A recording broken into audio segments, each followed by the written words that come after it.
그때 며느리가 햇반을 식탁 위로 탁 하고 던졌어요. 이거나 드시고. 제발 돌아가세요. 보기 싫어요. 정말? 피가 거꾸로 솟는 것 같았어요. 수년을 참아온 제가 한심하게 느껴질 정도로. 왜 그동안 참고 살았나 싶은 순간이었어요. 뭐라고? 다시 한번 말씀드릴까요? 어머님은 정말 그 주둥이 닥쳐라. 식탁과 함께 올려져 있던 그릇을 확 엎어버렸어요. 와장창 하는 소리와 함께 모든 게 바닥으로 떨어졌죠. 으악! 어머님, 지금 뭐 하시는 거예요? 아러시면 안 되죠. 안 된다고? 내가 뭐가 그렇게 보기 싫어? 내가 뭘 그렇게 잘못했는데 이런 대우를 받아야 하니? 아들이 놀라서 달려왔어요. 엄마! 제발 진정하세요. 너도 닥치고 거기 서 있어. 너가 더 가증스럽다. 나한테 뭐라고 약속했지? 기억나? 이 집 줄 때. 엄마, 평생 효도하면서 살게요. 이 은혜 절대 잊지 않을게요. 이랬던 게 고작 몇 년 만에 이 꼴이야? 이제 멈출 수 없었어요. 식탁 위에 있던 걸 모조리 쓸어냈어요. 며느리가 자랑하던 비싼 그릇들, 반찬통들. 다 바닥으로 떨어뜨렸죠. 어머님, 당장 그만하세요. 그런 식으로 난동 부리실 거면 나가세요. 난동. 이게 난동이야? 그리고 이 집 내 집이야. 나갈 거면 너네들이 나가. 세월이 참 빠르네요. 창가에 앉아 고물들을 정리하다 보면 그때 기억이 생생히 떠올라요. 저는 남편과 이른 이별 후에 어린 아들을 데리고 고물상의를 하기 시작했어요. 그때는 얼마나 막막했었는지 모릅니다. 처음 고물상을 시작했을 때가 떠오르네요. 그때 재혁이가 초등학교 2학년이었죠. 남편이 떠나고 난 후 앞이 캄캄했지만 무언가는 해야 했어요. 어린 아들을 보면서 가장 먼저 든 생각은 이 아이만큼은 배고프게 키우지 말아야지였어요. 가진 기술도 없고 배운 것도 없는 제가 우연한 계기로 하게 된 것은 고물상이었어요. 처음엔 동네 사람들의 시선이 따갑기만 했죠. 뒤에서 수군거리는 게 다 들리더군요. 하지만 어린 아들을 키울 생각에 물불 가릴 게 없었나 봐요. 새벽이면 어김없이 끌차를 끌고 나갔어요. 아직 잠든 도시를 돌아다니며 버려진 물건들을 하나하나 모았죠. 녹슨 철근, 헌 책상, 부서진 의자. 남들은 쓸모없다고 버린 것들이었지만 제겐 모두 보물이었어요. 그것들을 분류하고 닦고 고치면서 하루하루를 버텼죠. 어떤 날은 허리가 끊어질 것 같았어요. 무거운 고물을 나르다 보면 온몸이 쑤시고 손이 갈라져 피가 나기도 했죠. 특히 겨울이면 더 힘들었어요. 차가운 바람에 손이 얼어붙는 것 같았지만 멈출 수는 없었어요. 아들을 위해서라도 이겨내야 했으니까요. 처음엔 수입이 변변찮았어요. 돈이 없어 학원도 못 보내고 용돈도 넉넉히 못 줄 때는 가슴이 미어졌죠. 하지만 차근차근 모은 돈으로 고물상을 인수해 사업을 이어갔어요. 남들은 비웃을 수도 있겠지만 저는 제가 하는 일에 자부심이 있었어요. 사람들이 버린 물건에도 새 생명을 불어넣을 수 있다는 걸 믿었거든요. 그게 제 철학이자 자부심이었죠. 낡은 것들을 고치고 다듬어서 다시 쓸 수 있게 만드는 일. 그렇게 하루하루를 살다 보니 어느새 아들 재혁이가 대학생이 되어 있더라고요. 그리고 마침내 재혁이가 대기업에 취직했다는 소식을 들었을 때, 그때의 기쁨은 말로 표현할 수가 없었어요. 고생 끝에 낙이 온다더니 정말 그랬나 봐요. 하지만 그때는 몰랐죠. 그 낙이 오히려 더 큰 서러움의 시작이 될 줄은. 얼마 지나지 않아 재혁이가 결혼한다고 했어요. 예비 며느리 소영이를 처음 만났을 때부터 뭔가 마음에 걸리는 게 있었어요. 웃지도 않고 말도 툭툭 내뱉는 게 어딘가 싸한 느낌이 들었지만 긴장해서 그런가 보다 하고 넘어갔죠. 특히 제 허름한 옷차림을 위아래로 훑어보던 그 눈빛은 지금도 잊을 수가 없어요. 하지만 아들이 좋아하는 사람이니까 애써 무시했죠. 시간이 지나면 나아지겠지 하는 생각으로요. 결혼할 때 제가 평생 모은 돈으로 성남에 있는 신혼집을 마련해줬어요. 허리 휘도록 모은 돈이었지만 자식 생각하면 아깝지 않았죠. 소영이가 겉으로는 감사하다고 했지만 그 말이 진심이 아니었다는 걸 저는 금방 알 수 있었어요. 결혼하고 얼마 지나지 않아 소영이의 본 모습이 드러나기 시작했거든요. 제가 정성껏 담근 반찬은 늘 냉장고 구석에 처박혔고 가끔 찾아가도 반갑게 맞아주는 법이 없었어요. 명절 때도 친정에 먼저 가봐야 해요. 라는 말이 늘었고 전화도 점점 뜸해졌죠. 아들과 통화를 해도 바빠서요. 라는 말뿐이었어요. 한 달이 넘도록 연락이 없다 반찬 좀 해달라는 말에 찾아갔던 날. 그날의 기억이 아직도 선명해요. 문 앞에서 며느리의 차가운 눈빛을 마주했을 때의 서러움이란. 어머님. 그거 거기 두고 그냥 가세요. 그 말에 가슴이 철렁 내려앉았지만 애써 미소를 지었어요. 재혁이 올 때까지만 있다가 얼굴만 보고 가면 안 될까? 아, 에휴. 마음대로 하세요. 더 서러웠던 것은 현관에 들어서니 며느리가 코를 막고 손부터 씻으라더군요. 고물상에서 온 제가 더럽다 생각을 했나 봐요. 평생을 자부심으로 여겼던 일인데. 그게 부끄러운 일이 되어버린 것 같아 마음이 무너져 내렸어요. 그날 저녁 재혁이가 퇴근하고 들어왔을 때도 상황은 마찬가지였어요. 아들의 눈빛에서도 반가움을 찾아볼 수 없었죠. 제가 아들을 반기자 아들은 본체도 안 하고 저희는 외식하기로 했어요. 이제 얼른 돌아가세요. 라는 말만 돌아왔죠. 시간이 지날수록 며느리의 차가운 태도는 시간이 갈수록 더 노골적으로 변해갔어요. 자식 집에 찾아가면 제가 앉았던 자리를 다시 닦고 제가 만진 물건들을 소독하는 모습을 보면서도 저는 참았어요.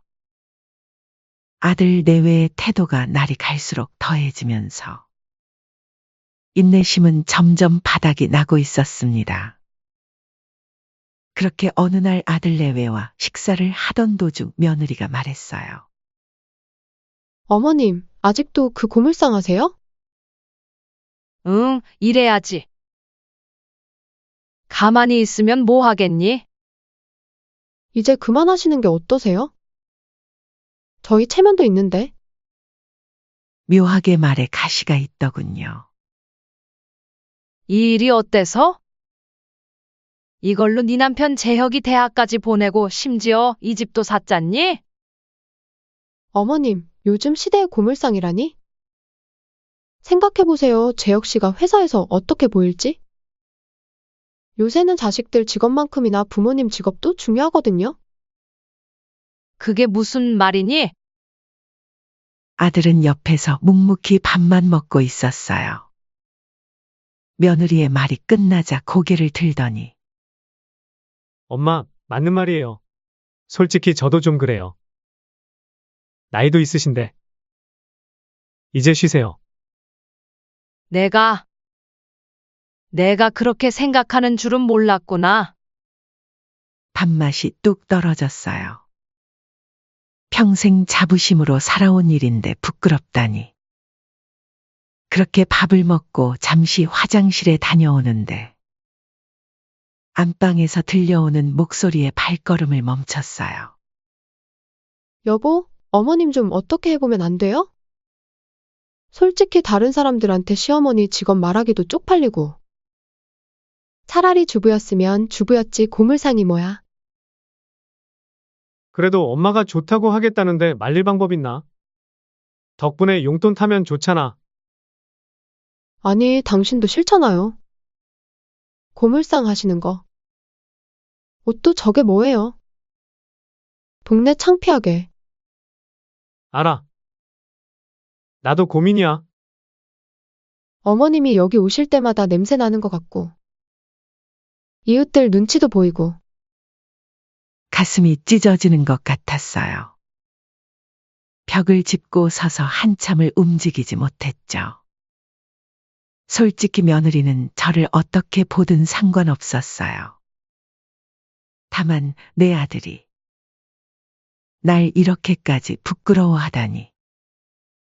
저녁이 되어 손주가 귀여워 놀아주려고 블록을 하나 집었는데 며느리가 벼락같이 달려왔죠.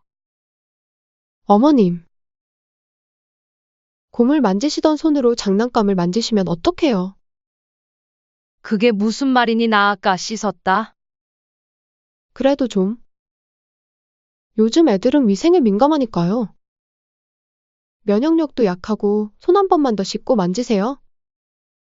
나는 그저 손주랑 어머님, 제가 어머님 생각해서 하는 말이에요.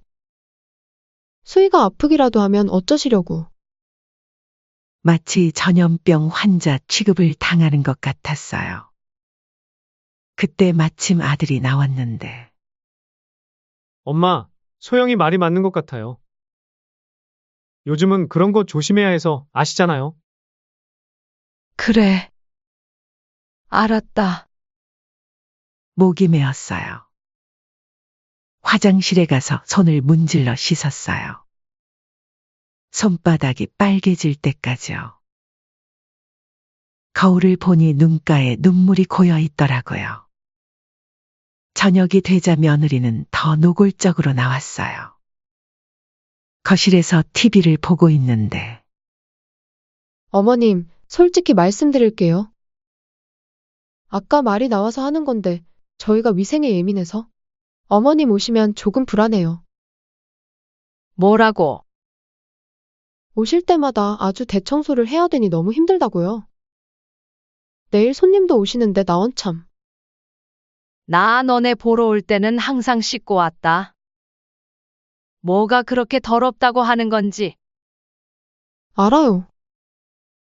그 얘기는 100번도 더 들었어요. 근데 어머님, 지독하게 몸의 냄새가 배어 있을 거 아니에요. 그 말을 들으니 정말 기가 막혀 말문이 막히더군요. 그 자리에서 일어나 방으로 들어갔어요. 그렇게 다음 날이 되자 아침부터 며느리의 태도가 평소보다 더 심했어요. 어머님, 우리 오늘 저녁에 중요한 손님이 와요. 어머님은 방에 계시면 안 될까요? 그게 무슨 말이니? 방에만 있으라고? 회사 부장님 가족분들이 오시거든요. 어머님이 계시면 몇 시간만 부탁드려요. 말끝을 흐리는 며느리를 보는데 속에서 불덩이가 올라왔어요. 설마 했는데 시어머니를 방에서 나오지 말라니. 마치 제가 이 집의 부끄러운 존재라도 된 것처럼. 하루 종일 방 안에만 있었어요. 화장실도 잘 못 가고. 마치 죄인이 된 것 같았죠. 저녁이 되어서야 손님들이 돌아갔어요. 배도 고프고 화장실도 가고 싶어서 문을 열었는데 어머님. 마침 잘 나오셨네요. 이거 정리하는 거 같이 좀 도와주실 수 있으세요? 아직 뒷정리 중이라서? 그때였어요. 제 눈에 식탁 위에 놓인 음식들이 들어왔어요. 손님들 접대하고 남은 화려한 음식들. 저기, 나도 배가 고픈데 맛있어 보이는구나. 이게 뭐니? 아. 어머님은? 잠시만요. 며느리는 급하게 음식들을 치우더니 찬장에서 햇반 하나를 꺼냈어요. 어머님은 이거 드세요. 궁상맞게 왜 남은 음식을 드시려 하세요? 내가 나오지 말라 해서 계속 방에 있었더니 배고파서 그런다. 어떻게 음식 하나 가져다 줄 생각도 안 하니 그래? 어머님, 이제 저희도 지칠 대로 지쳤어요. 솔직히 말씀드릴게요. 며느리가 한숨을 크게 쉬더니 말을 이었어요. 어머님이 오실 때마다 저희 집 분위기가 완전히 엉망이 돼요. 냄새나는 옷차림에 고물상에서 가져오신 이상한 물건들에 눈치가 그렇게 없으세요? 야속한 건 아들은 옆에서 한마디도 안 하더라고요. 거기다 어머님은 맨날 옛날 얘기만 하시죠. 내가 이걸로 너희 키웠다. 그게 언제적 얘기인데요? 이제는 그만하시죠. 저도 모르게 주먹이 꽉 쥐어졌어요. 내가 거짓말이라도 했다는 거야? 사실이든 아니든. 이제는 좀 그만하시라고요. 어머님은 고물이나 만지시면서 왜 저희 삶에 자꾸 끼어드시는 거예요? 저희는 남이에요, 어머니.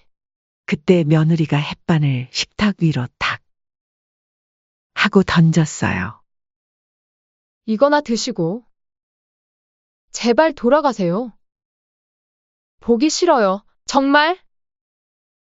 핏줄이 거꾸로 솟는 것 같았어요. 수년을 참아온 제가 한심하게 느껴질 정도로. 왜 그동안 참고 살았나 싶은 순간이었어요. 뭐라고? 다시 한번 말씀드릴까요? 어머님은 정말 그 주둥이 닥쳐라. 식탁과 함께 올려져 있던 그릇을 확 엎어버렸어요. 와장창 하는 소리와 함께 모든 게 바닥으로 떨어졌죠. 으악! 어머님, 지금 뭐 하시는 거예요? 아러시면 안 되죠. 안 된다고? 내가 뭐가 그렇게 보기 싫어? 내가 뭘 그렇게 잘못했는데 이런 대우를 받아야 하니? 아들이 놀라서 달려왔어요. 엄마! 제발 진정하세요. 너도 닥치고 거기 서 있어. 너가 더 가증스럽다. 나한테 뭐라고 약속했지? 기억나? 이 집 줄 때. 엄마, 평생 효도하면서 살게요. 이 은혜 절대 잊지 않을게요. 이랬던 게 고작 몇 년 만에 이 꼴이야? 이제 멈출 수 없었어요. 식탁 위에 있던 걸 모조리 쓸어냈어요. 며느리가 자랑하던 비싼 그릇들, 반찬통들. 다 바닥으로 떨어뜨렸죠. 어머님, 당장 그만하세요. 그런 식으로 난동 부리실 거면 나가세요. 난동. 이게 난동이야? 그리고 이 집 내 집이야. 나갈 거면 너네들이 나가. 그러더니 며느리가 휴대폰을 들더군요. 이러시면 경찰에 신고할 수밖에 없어요. 그래? 해봐. 신고하면 이 집에서 누가 나가게 될지? 누구 명의로 되어 있는지 해보라고. 이런 싹수 없는 자식. 아들이 와서 며느리 휴대폰을 뺏었어요. 여보, 그만해! 어머니도 그만하세요. 너도 똑같아. 내가 올 때마다 얼굴 찌푸리고 불편해하고. 제가 웃으면서 말했어요. 너희들 내가 왜 고물상을 했는지 알아? 너 먹여 살리려고 평생을 그 고물더미에 묻혀 살았어. 근데 이제 와서 이 어미가 부끄럽다고? 이런 천벌 받을 놈. 너넨 내 고물상에 있는 고물만도 못하다. 냉장고로 가서 며느리가 구석에 처박아뒀던 제 반찬통들을 모조리 꺼냈어요. 이것 봐. 내가 정성 들여 만든 반찬들 다 곰팡이 피었네. 너희 마음처럼. 반찬통을 하나씩 바닥에 던졌어요. 며느리는 소파에 주저앉아 울기 시작했고 아들은 어쩔 줄 몰라 하며 서 있었죠. 너네들 베푸는 내 인내심은 이제 한계다. 이 집 내놓을 거야. 싹 다 나가라. 가방을 집어들었어요. 가만히 계세요. 대체 왜 이러시는 거예요? 어디 가시려고? 됐다. 더 이상 나 찾지 말거라. 현관으로 향했어요. 아들이 붙잡았지만 뿌리쳤죠. 엄마. 제가 잘못했으니까 애기 좀 하고 가세요. 늦었어. 이제 와서 뭘? 문을 열며 마지막 말을 남겼어요. 아들아, 난 너를 그렇게 키운 적 없다. 사람을 급으로 나누는 것도 모자라 엄마까지 이렇게 홀대하다니? 그렇게 아들 집에서 나와 밤거리를 걸으면서 이상하게도 마음이 편안해졌어요. 30년 동안 참아온 게 이렇게 많았다니. 이제는 돌아가지 않을 거예요. 내 자존심을 지키면서 떳떳하게 살아갈 거예요. 택시를 타고 가면서 창밖을 봤어요. 달이 참 밝더군요. 그 달빛 아래서 전 이제 당당하게 걸어갈 수 있을 것 같았어요. 자식 새끼 다 필요 없다. 이젠 나를 위해서 살아야지. 그날 이후 아들과 며느리의 연락이 계속 왔어요. 엄마, 제발 돌아오세요. 어머님, 정말 죄송합니다. 기가 막히죠. 평생 조곤조곤 좋은 게 좋은 거지라며 오냐오냐 해주다. 막상 화를 내니 달라진 태도 야속하더군요. 하나도 답장하지 않았어요. 이제 와서 뭘 더 말하겠어요. 밥상은 엎었지만 제 마음은 다시 똑바로 세웠으니까요. 고물상으로 돌아와 보니 달빛에 비친 고물들이 반짝거리더군요. 누군가는 버린 것들이지만 제겐 이게 보물이었어요. 이걸로 아들 키우고 집도 사주고. 근데 그 아들은 이제 이게 부끄럽대요. 그날 밤 오래된 서랍을 뒤적이다가 재혁이가 어렸을 때 쓴 편지를 발견했어요. 엄마, 커서 꼭 효도할게요. 사랑해요. 그 편지를 보면서 웃음이 났어요. 씁쓸한 웃음이었죠. 너도 이제 커서 나를 부끄러워하는구나. 다음 날부터 전 더 열심히 일했어요. 고물상 정리하고 새로 들어온 물건들 분류하고. 바쁘게 지내다 보니 마음도 조금씩 편해지더군요. 그 사이에 아들 집도 내놓았죠. 일주일쯤 지났을까. 아들이 고물상으로 찾아왔어요.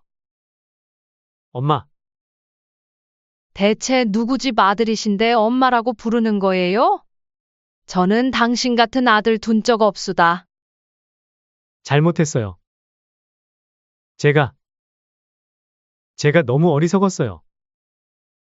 이제 와서 엄마가 이 일을 왜 하시는지. 이제야 알 것 같아요. 아들이 눈물을 보이더군요. 하지만 전 쉽게 마음을 열 수 없었어요.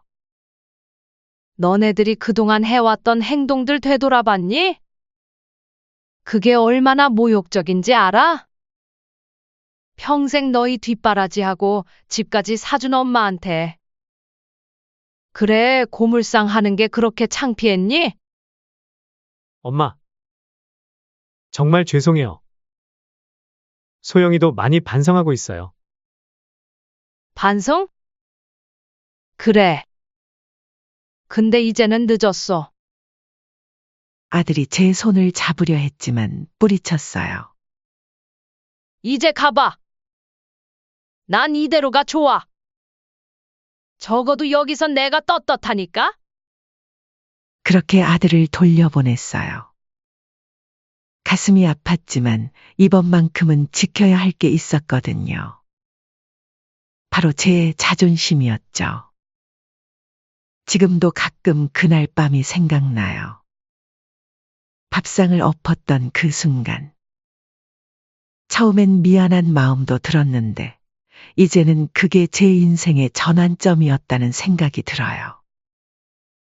눈앞에서 햇반이 던져졌을 때 느꼈던 그 모욕감. 그건 말로 표현할 수 없어요. 30년 동안 제가 받아온 모든 차별과 무시를 상징하는 거였죠. 그래서 전 그걸 받아들일 수 없었어요. 이제는 더 당당해졌어요. 제 직업은 버려진 걸 살리는 일. 그게 제 천직이에요. 누가 뭐래도 전 후회하지 않아요. 그날 밥상을 엎은 것도, 이렇게 혼자 사는 것도. 때론 자신의 자존심을 지키기 위해서는 과감한 결단이 필요한 법이니까요. 사실 아들 내외의 진심 어린 사과가 거짓은 아닌 것 같았어요. 하지만 이미 깨진 신뢰는 돌이킬 수 없었죠. 어머님, 저희 집. 아니, 어머님 댁에서 나가면 저희는 어디로 가야 하나요? 그건 내 문제야. 난 이미 부동산에 연락했고, 한 달 후면 새 주인이 들어올 거야. 엄마, 제발 한 번만 더 기회를. 기회. 내가 그동안 너희한테 몇 번의 기회를 줬는지 알아? 이제는 정말 끝이야. 한 달 안에 이사 나가. 새 주인한테 패 끼치지 말고. 어머님, 저희가 잘못했어요. 제가 너무 교만했어요. 맞아. 내가 교만했어. 근데 그 교만이 얼마나 큰 상처를 줬는지도 알아야지. 며느리는 계속 눈물만 흘렸어요. 아들은 마지막으로 한 번 더 애원했죠. 그렇게 일주일이 지났어요. 매일같이 찾아오는 아들 내외를 매번 쫓아냈죠. 어떤 날은 마음이 흔들릴 때도 있었지만 그때마다 그들이 던진 햇반이 떠올랐어요. 한 달 후 정말로 집이 팔렸어요. 제가 원하던 가격보다 더 높게 팔렸죠. 아들 내외는 월세 단칸방으로 이사를 갔다고 해요. 엄마, 저희 정말 이렇게 끝나는 건가요? 너희가 선택한 거야. 매각 대금을 받아들고 처음으로 웃음이 났어요. 이상하게도 후련했거든요. 그 돈으로 전 새로운 시작을 했어요. 고물상을 더 크게 확장하고 재활용 센터로 키워냈죠. 김정희님, 우리 재활용센터가 이번에 구청장상을 받게 됐습니다. 친환경에 관심이 많아진 요즘 재활용 센터에도 수요가 많아진 것이 운이 좋았죠. 정부에서는 신사업으로 지정한 것이었어요. 버려지는 것들에 새 생명을 불어넣는 일이 이렇게 가치 있는 일이었다는 걸. 자식에게 얽매이지 않고 저의 일에 집중하니 이제야 많은 사람들이 알아주더군요. 가끔 아들 소식이 들려와요. 월세방에서 어렵게 산다고. 며느리는 맞벌이로 나갔다고 하네요. 어머니, 소식 들었어요. 재활용 센터가 대박이라면서요. 그래서 저희 한 번만 더. 이제 그만해. 나도 이제 새 삶을 살 거야. 내 인생에서 자식이란 이름의 짐을 내려놓으니 어깨가 가벼워졌어요.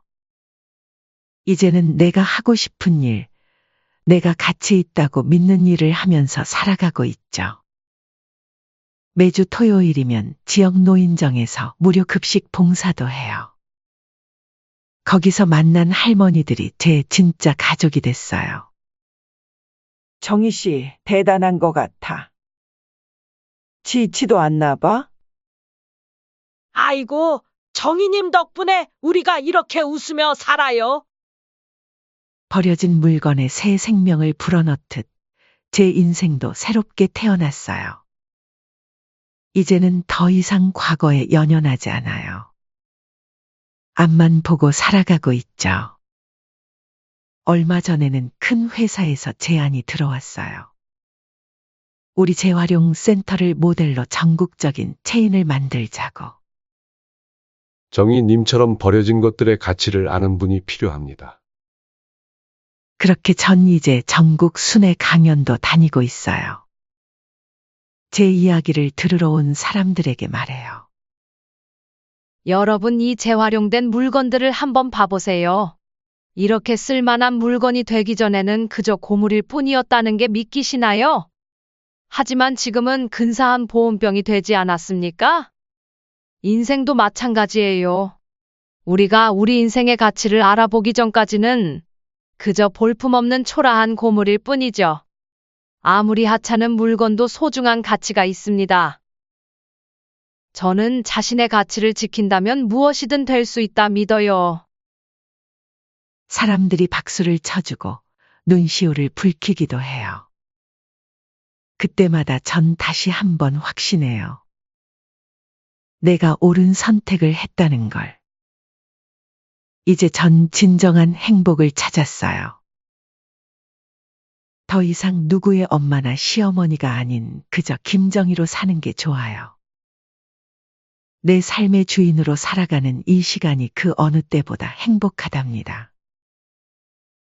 가끔 밤에 달을 보면 그날이 떠오르기도 해요. 하지만 이제는 아프지 않아요. 그날의 선택이 있었기에 오늘의 제가 있으니까요.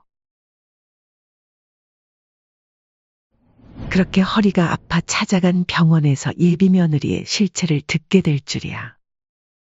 상상이나 했겠습니까? 아, 혹시 정훈식 어머님 되세요? 회진을 도는 담당 의사가 제 차트를 보더니 물었어요. 네, 맞아요. 무슨 일이라도? 저를 보자 의사의 표정이 심각해졌고 이내 곧 뜻밖의 말을 하더군요. 아, 저는 운식이 학교 선배입니다. 다름이 아니고 운식이가 만나고 있는 수진 씨에 대해서 말씀드릴 게 있어서. 네, 제 아들 운식이랑 약혼한 사람인데. 무슨 일이라도? 의사는 잠시 망설이더니 입을 열었어요. 어머니, 사실은 말이죠. 네? 그게 무슨 말씀이시죠? 잠깐만요. 그게 무슨... 그렇게 우연히 찾아간 병원에서 제 인생에서 가장 황당하고 어이없는 얘기를 듣게 될 줄이야. 안녕하세요. 저는 용문사 근처에서 한정식집을 운영하고 있습니다. 비빔밥과 더덕구이로 이름을 알리게 된 제 식당은 용문사에 와보셨다면 아실 분들은 아실 만한 식당이라 생각해요. 지금이야 발 뻗고 편히 자지만 저에겐 말 못할 고난의 시간들이 있었어요. 젊은 시절 남편의 바람으로 이혼을 하고 두 아이를 키우려고 무작정 달려왔습니다. 당시 첫째 지숙이는 10살, 막내 운식이는 8살이었죠. 낮에는 식당 일을 하고 밤에는 포장마차를 하면서 악착같이 살았어요. 그 시절을 떠올리면 지금도 코끝이 찡해져요. 돈이 없어 아이들 학원 한 번 제대로 보내지 못했지만 두 아이는 착하게 자라주었어요. 특히 딸 지숙이는 어릴 때부터 야무졌어요. 새벽부터 일하는 엄마를 위해 동생도 챙기고 집안일도 도맡아 했죠. 지금은 변호사와 결혼해서 안정된 가정을 꾸리고 있어요. 반면 운식이는 조금 특별했어요. 공부만 했던 터라. 공부는 잘했지만 세상 물정을 통 모르는 아이였죠. 의대에 들어가고 의사가 됐지만 그 순수함은 여전했어요. 그래서 늘 걱정이었죠. 엄마, 제가 결혼할 사람을 만났어요. 그날은 평소처럼 주방에서 일하고 있을 때였어요. 갑자기 찾아온 운식이가 한 말이었죠. 38년 동안 여자친구 한 명 집에 데려온 적 없던 아들이었기에 저는 깜짝 놀랄 수밖에 없었어요. 어떤 사람인데? 너가 결혼할 사람을 만났다니. 궁금하구나. 이번 주말에 집에 데려올게요. 순간 기쁘면서도 40살 먹도록 여자 한 번 만나보지 않은 아들이 만난 지 6달도 안 돼서 갑자기 결혼이라니. 30년 넘게 장사를 하다 보니 사람 보는 눈이 생겼거든요. 왠지 모를 불안감이 저를 엄습했죠. 그리고 그 주말 김수진이라는 여자를 처음 만났습니다. 첫인상은 나쁘지 않았어요.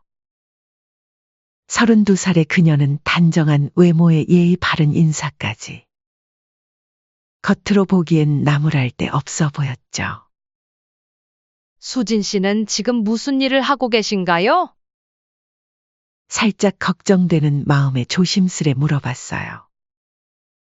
아, 지금은 잠시 쉬고 있어요.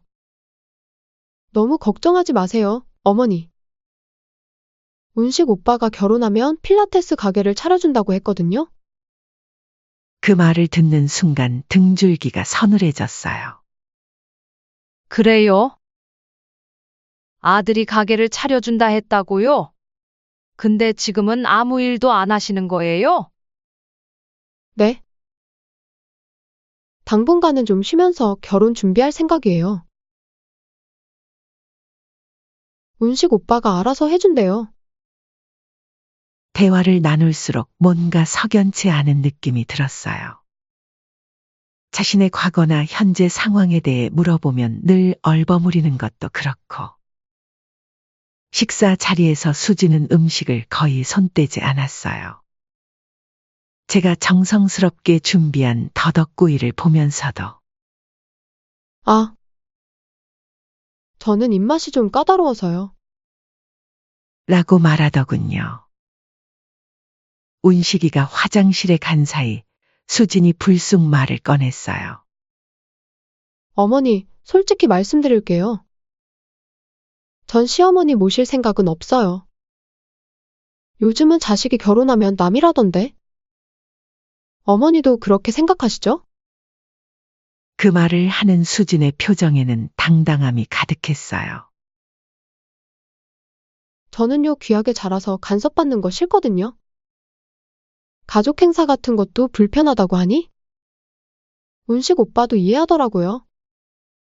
그래요? 운식이가 그렇게 말했나요? 네, 어머니도 식당 일로 바쁘시잖아요. 서로 불편할 필요 없잖아요? 그 순간 운식이가 돌아왔고 수지는 마치 방금 전일이 없었다는 듯 환한 미소를 지으며 할 말은 다 했고. 오빠, 이제 슬슬 가볼까요? 라고 말했어요. 그날 이후로도 수진이는 몇 번 정도 우리 집을 들락거렸어요. 올 때마다 운식이 앞에선 다정한 예비 며느리 행세를 했지만 단 둘이 있을 때면 냉랭한 태도로 돌변했죠. 어머니, 저희 집 해주실 거죠? 요즘 진명이는 여자 앞으로 하는 게 좋아요. 그건 상견례부터 하고 애기하자. 운식 오빠도 의사니까 체면도 있잖아요? 저한테 차려줄 가게 인테리어도 고급스럽게 하고 싶고. 수진의 말에는 늘 돈이 따라다녔어요. 운식이가 의사니까. 운식이가 알아서 해줄 거니까라는 말도 입에 달고 살았죠. 특히 제가 신경 쓰였던 건 수진이 일도 없이 빈둥거리면서 운식이를 통해 가게를 차리려 한다는 거였어요. 정말 우리 아들을 사랑해서일까요? 아니면 다른 의도가 있는 건 아닐까? 며칠 뒤 딸 지숙이가 날 찾아왔어요. 엄마, 운식이 여자친구. 뭔가 이상해요. 느낌이 싸하달까? 오지랖이겠죠? 하지만 전 지숙이의 말을 끊었어요. 며느리가 될 사람의 욕을 하는 건 좋지 않아 보였거든요. 우선은 시간이 있으니 지켜보자. 하지만 이런 제 우려가 현실이 되는 데는 그리 오래 걸리지 않았어요. 그러던 어느 날 허리 통증이 심해져서 운식이의 추천으로 아들 대학 선배가 있는 병원에 가게 됐어요. 그리고 그곳에서 저는 상상도 못할 충격적인 이야기를 듣게 되었죠. 어머니, 디스크가 꽤 심한데요? 수술이 필요할 것 같은데. 어머니, 제가 있는 병원보다 여기서 수술 받으시는 게 좋을 것 같아요. 우리 선배가 있는 병원인데 이쪽으로는 최고예요. 수술 당일 아들 운식이는 수진이와 함께 병원에 왔어요. 수진이는 운식이 앞에서 극진한 관심을 보였죠. 오빠, 어머님 수술 끝나실 때까지 내가 있을게요. 오빠는 병원 가셔야 하잖아요. 하지만 정작 운식이가 병원에 가고 나자 수진이도 어디론가 사라져버렸어요. 수술은 잘 끝났고 회복실에서 쉬고 있을 때였죠. 아, 혹시 정운식 어머님 되세요? 회진을 도는 담당 의사가 제 차트를 보더니 물었어요. 네, 맞아요. 아, 운식이 어머님이시구나. 안 그래도 한번 뵙고 싶었어요. 운식이랑 저랑 학교 다닐 때 친했어요. 그나저나, 어머니, 사실 드릴 말씀이 있습니다. 의사의 표정이 심각해졌어요. 병실 문을 닫고 의자에 앉으시더니 조심스럽게 말을 꺼내셨죠. 운식이랑 약혼한 수진 씨에 대해서요. 네? 혹시 무슨 일이라도? 운식이 선배는 잠시 망설이더니 입을 열었어요. 어머니, 사실 그 분에 대해서 좀 말씀드려야 할 것 같아요. 제가 아는 동료 의사만 해도 둘이나 그 분한테 피해를 봤거든요. 피해라뇨? 무슨 말씀이시죠? 김수진 씨는 의사들 사이에서는 꽤 악명 높은 분이에요. 전문직 남성들을 상대로 결혼을 미끼로 접근하는 것으로 유명하죠. 잠깐만요. 그게 무슨... 제 친한 후배가 첫 번째 피해자였어요. 처음에는 토익 강사라고 했대요. 그러다가 일시적으로 쉬고 있다면서 결혼하면 가게를 차려달라고. 결혼식 직전에 5천만 원을 받아내고는 잠적했죠. 말씀을 듣는 내내 머리가 어지러웠어요.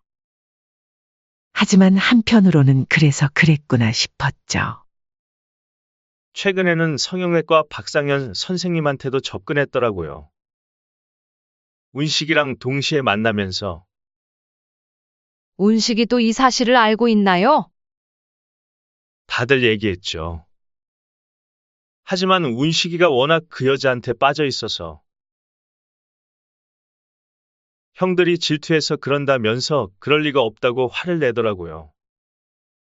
어머니, 제가 직접 나서서 말씀드리는 게 조심스럽지만 이대로 두면 운식이가 큰 상처를 받을 것 같아서요. 집으로 돌아오는 길, 머릿속이 복잡했어요. 이대로 가만히 있을 순 없었지만 증거 없이 아들에게 말했다간 오히려 역효과가 날 것 같았죠. 그날 저녁 딸한테 전화를 했어요. 지수가, 엄마가 부탁할 게 있어. 네, 엄마.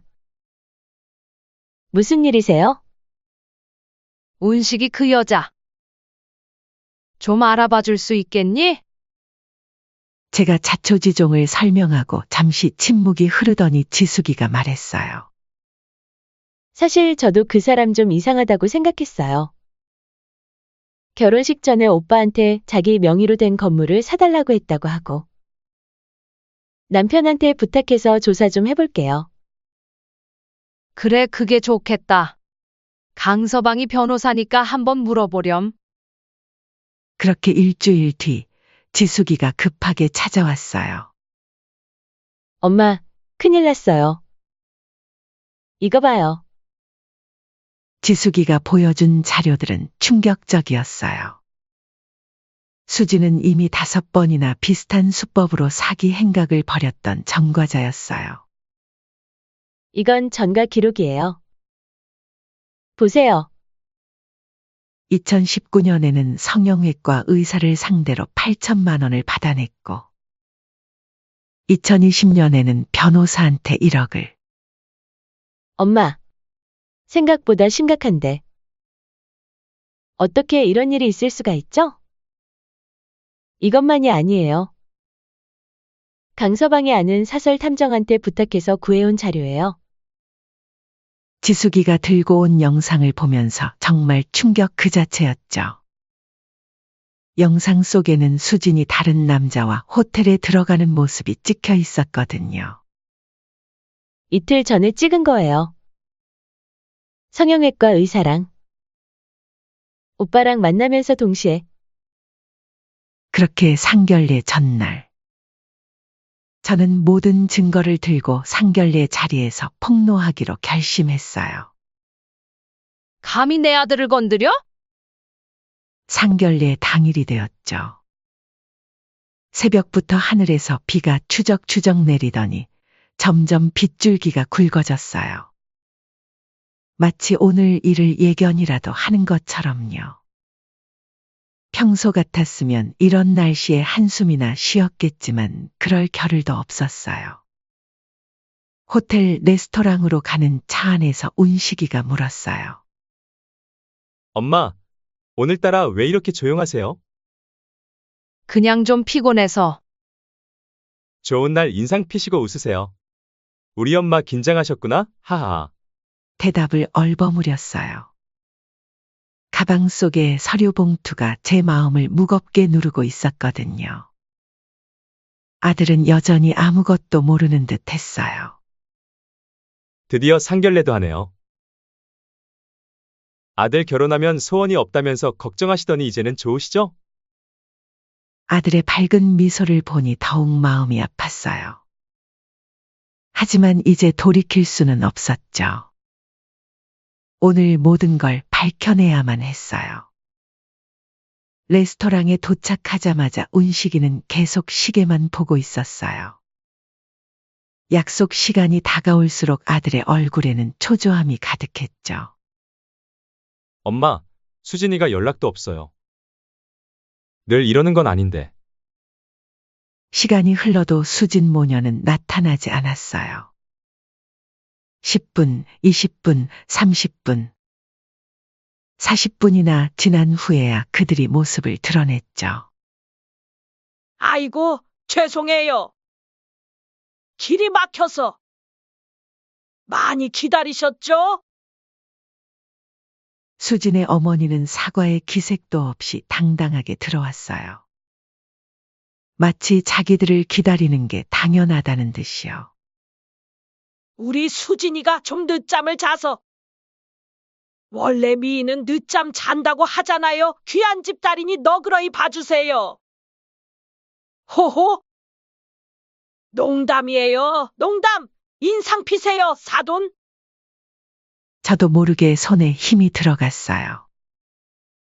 수진이가 평소에도 좀 예민해서 음식도 아무거나 못 먹어요. 이 정도 레스토랑이면 괜찮나? 안사도는 음식도 제대로 시작하기 전부터 불만을 토로했어요. 메뉴판을 보더니 인상을 찌푸리며 말했죠. 여기 와인 리스트가 0. 프랑스 와인은 이것밖에 없나요? 우리 수진이가 평소에 마시던 건 하나도 없네. 순간 기가 차더군요. 그래도 꾹 참았어요.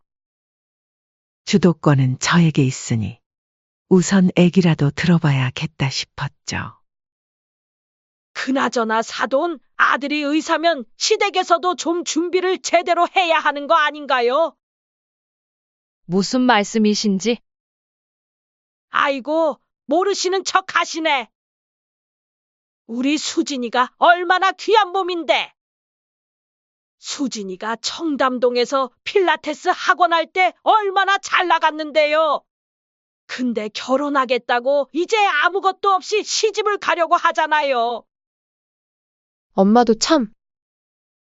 그런 얘기는 왜? 사실이잖아.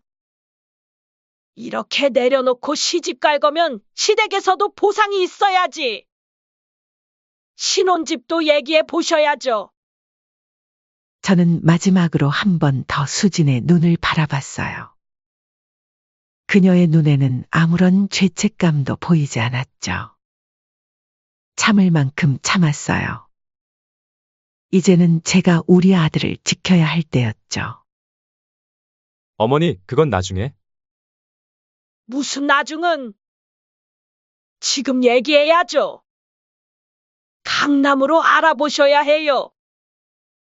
의사 사모님이 사는데 변두리에서 살 순 없잖아요. 무슨 말인지 이해하시죠? 꼭 지역을 나눌 필요 있나요? 제가 조심스레 말을 꺼내자 안사도는 코웃음을 쳤어요. 아이고, 시어머님. 세상 물정 몰라 어떡해요? 우리 수진이가 거기서 어떻게 살아요? 대출 끼는 것까지는 양보해서 전세금도 최소 10억은 넘게 생각하고 계셔야 할 텐데. 10억이요? 운식이가 놀란 목소리로 물었어요.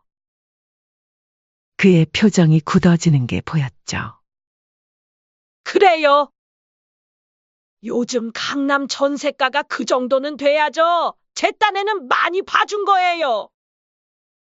그리고 집 명의도 수진이 앞으로 놓는 게 좋겠어요.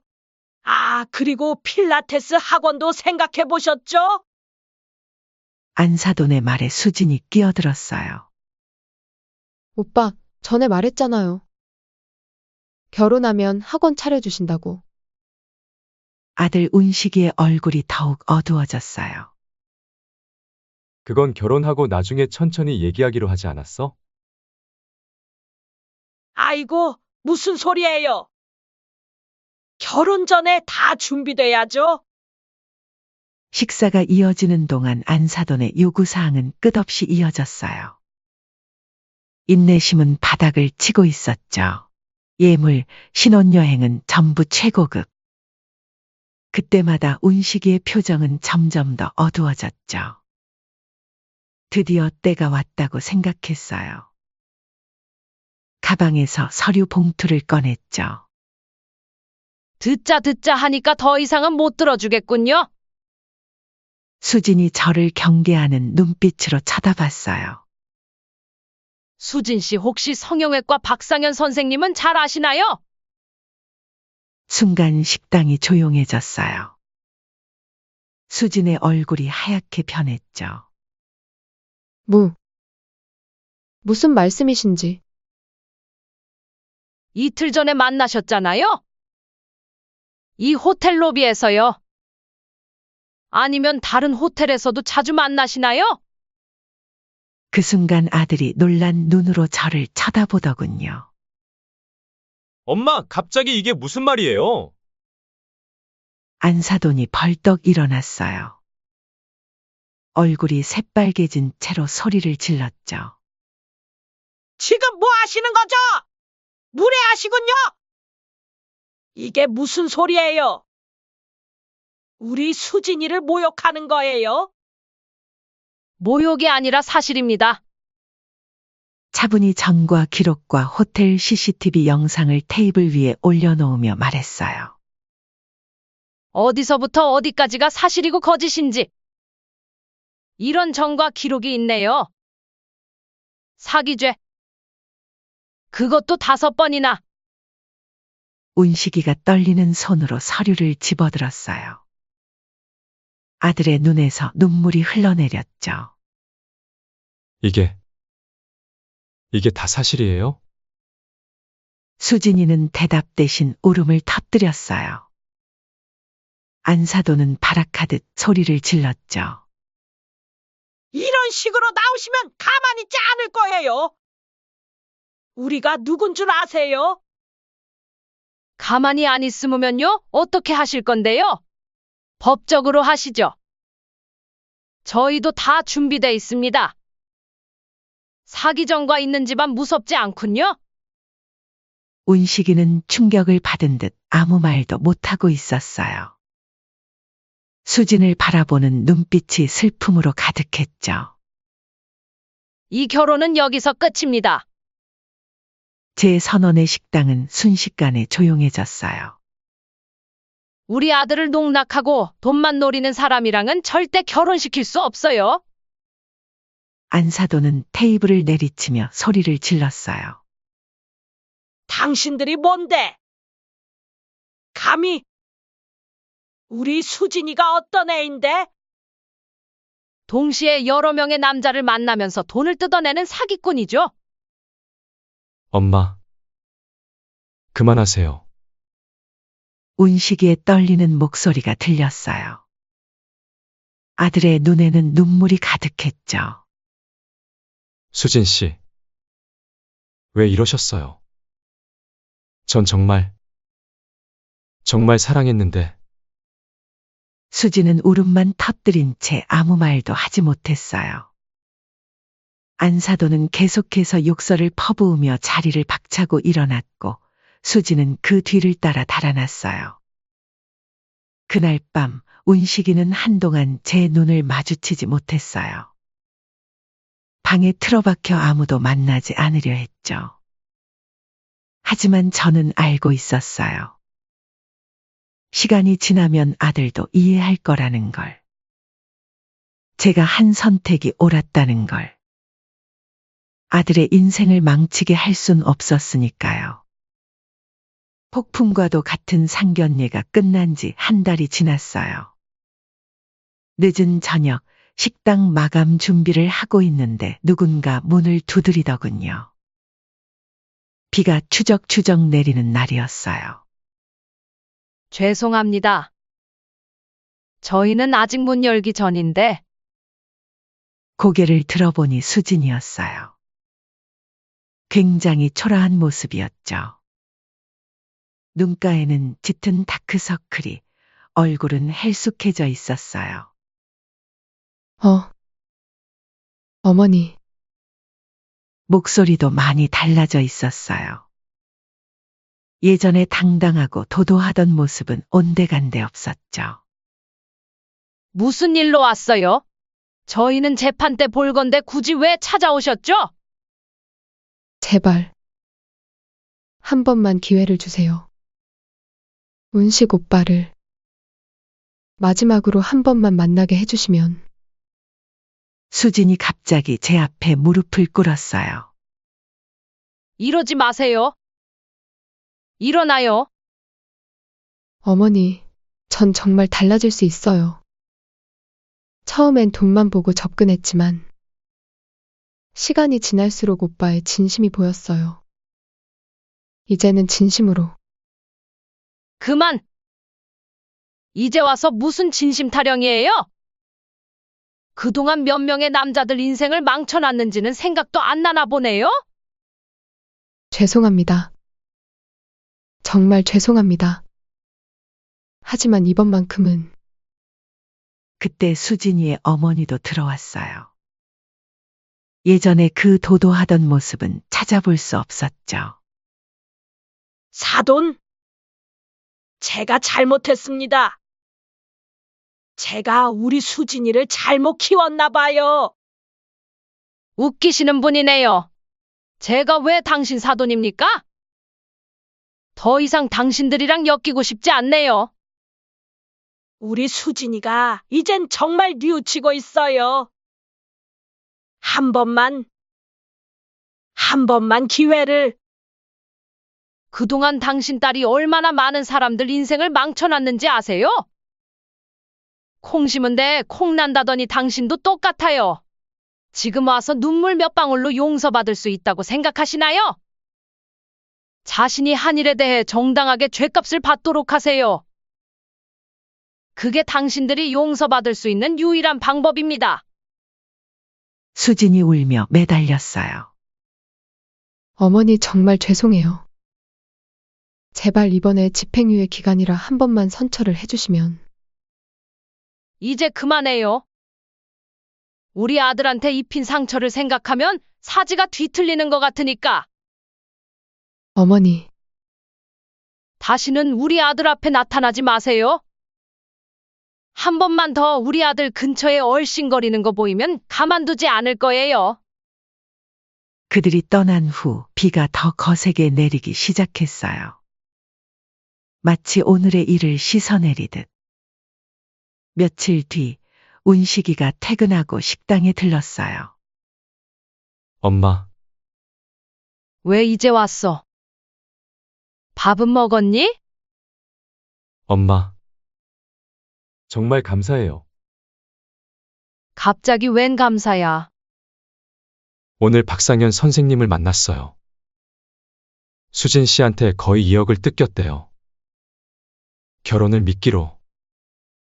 운식이의 목소리가 떨렸어요.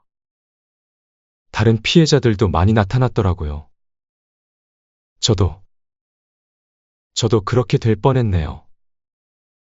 그때 사람들이 저한테 경고를 했는데 바보같이 여자에 눈이 멀어서. 운식아, 전 여자복이 없나 봐요.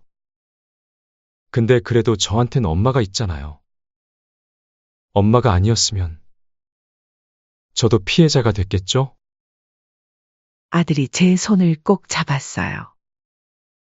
그의 눈에는 눈물이 고여 있었죠. 엄마가 제 곁에 있어줘서 정말 다행이에요. 결국 수지는 구속됐어요. 재판에서 징역 4년을 선고받았죠.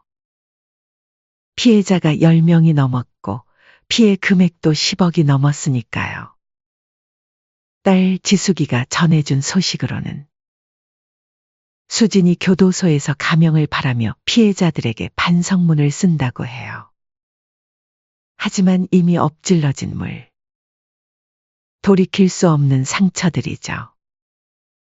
이제 운식이도 많이 밝아졌어요. 예전처럼 웃음도 되찾고 일도 열심히 하고 있죠. 엄마, 이제 제가 엄마 지켜드릴게요. 그동안 저 때문에 너무 힘드셨죠? 그 말을 들을 때마다 가슴이 뭉클해져요. 힘들었던 시간들이 주마등처럼 스쳐 지나가면서 새삼 우리 모자의 인연이 얼마나 소중한지 깨닫게 되네요. 벌써 1년이 지났어요. 우리 식당은 여전히 잘 되고 있고 운식이도 의사로서 승승장구하고 있죠. 그날의 악몽 같던 일은 이제 먼 과거가 된 것 같아요. 엄마, 오늘은 일찍 문 닫아요. 제가 모시러 올게요. 왜? 무슨 일 있어? 깜짝 파티예요. 누나도 오고. 운식이가 신나게 웃으며 말했어요. 요즘 들어 아들의 얼굴에 웃음이 가득해요. 예전에 그 우울했던 모습은 찾아볼 수 없죠. 지숙이가 예약해둔 레스토랑에 도착하니 아늑한 자리가 마련돼 있더군요. 엄마, 오늘은 우리가 엄마 식사 대접할게요. 그래, 근데 무슨 특별한 날이라도. 1년 전 오늘이 기억나세요? 순간 가슴이 찡했어요. 그날 상견례의 자리에서 있었던 일이 떠올랐죠. 엄마 덕분에 제가 이렇게 행복할 수 있게 됐잖아요. 그때 딸 지숙이가 웃으며 말했죠. 엄마 그거 아세요? 은식이가 여자친구 생겼대요. 이번엔 제가 먼저 어떤 사람인지 봤어요. 아니, 누나! 운식이가 당황한 듯 소리를 질렀어요. 왜? 민지 씨 정말 착하고 예쁘잖아. 벌써 2달째 은식이 오빠만 보고 있다고. 운식이의 얼굴이 새빨개졌어요. 그래? 어떤 분인데? 제가 묻자 딸 지숙이가 반색하며 대답했어요. 고등학교 때부터 간호사가 꿈이었대요. 봉사활동도 열심히 하고 정말 마음씨 곱고 착한 친구예요. 그런데 운식이는 왜 이렇게 부끄러워하는 거야? 그게 사실 벌써 몇 번 만났어요. 뭐라고? 그런 중요한 얘기를 엄마한테 안 했다고? 엄마가 또 걱정하실까봐. 이번엔 제가 정말 신중하게 알아봤어요. 누나한테도 물어보고. 운식이의 눈빛이 진지했어요. 민지 씨는 정말 다른 분이에요. 환자들한테도 친절하고 동료들 사이에서도 평판이 좋고. 그래. 엄마도 한번 만나보고 싶네. 정말요? 엄마가 허락해 주시는 거예요? 그래. 우리 아들이 이제는 사람 보는 눈이 생겼을 테니까. 다들 웃음이 터졌어요. 그렇게 우리의 새로운 시작이 열렸죠. 일주일 후 민지를 처음 만났어요. 수진과는 전혀 다른 인상이었죠. 수줍은 미소와 맑은 눈빛이 무척 인상적이었어요. 어머님, 안녕하세요. 저는 김민지라고 합니다. 그동안 우리 아들 잘 챙겨줬다면서요? 아니에요. 제가 오히려 많이 배우고 있어요. 운식 씨 환자분들한테도 정말 친절하시고 수줍게 웃는 모습이 참 멋있었어요. 민지와의 첫 만남 이후 운식이의 표정이 더욱 밝아졌어요. 주말마다 데이트를 하고 퇴근 후엔 함께 저녁을 먹으러 오곤 했죠. 어머님, 제가 요리 배우고 있어요. 다음엔 제가 직접 해드릴게요. 민지는 정말 성실했어요. 일도 열심히 하면서 봉사도 다니고. 그런 모습을 보면서 이번엔 정말 괜찮겠구나 싶었죠. 6개월이 지나고 운식이가 조심스레 말을 꺼냈어요. 엄마, 이번엔 정말 진지하게. 결혼하고 싶어요. 그래. 엄마도 민지가 마음에 들어. 이번엔 상견례도 평화롭게 진행됐어요. 민지의 부모님은 겸손하고 따뜻한 분들이었죠. 저희 민지가 부족하지만 잘 부탁드립니다. 아니에요. 오히려 우리 아들이 많이 배워야 할 것 같네요. 결혼식 준비도 순조롭게 진행됐어요. 엄마, 이제 정말 행복해질 수 있겠죠? 그래. 우리 아들이 이제 진짜 행복을 찾은 것 같네. 요즘은 일요일마다 세 식구가 모여 식사를 해요. 어머님, 저희가 효도하게 오래오래 건강하셔야 해요. 그렇게 우리는 진정한 가족이 되어가고 있어요. 이제는 과거의 아픔도 모두 잊고 새로운 행복을 만들어가고 있답니다.